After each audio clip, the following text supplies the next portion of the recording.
This is Brad Hicks, sponsored driver with NonStopTuning, and I'm going to go over my experience with the NST oil cooler kit.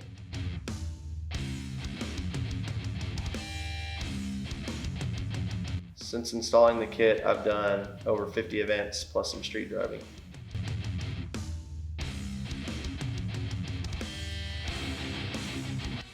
So the oil change process is pretty easy. It's the same as you would normally change your oil.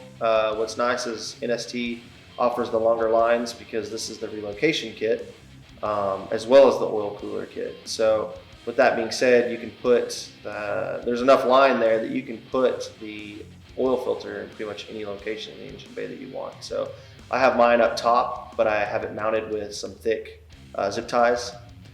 And whenever I do my oil change, I typically just snip those, pull it out of the way, and then drain it into the pan.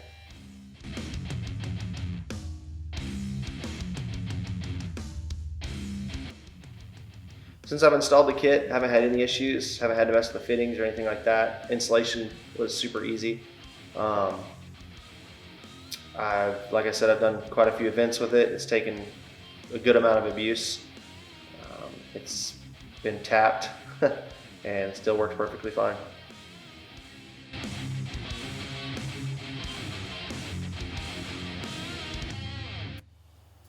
After the installation of the NST oil cooler, I noticed my temps were anywhere between 20 to 30 degrees cooler than OEM without the oil cooler, which helps on hot days and Oklahoma track weather.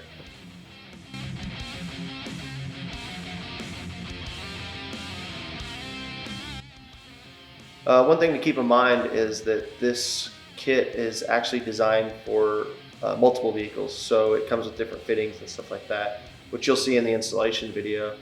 But what's nice about that is you can buy this for almost any vehicle on the market if you wanted to.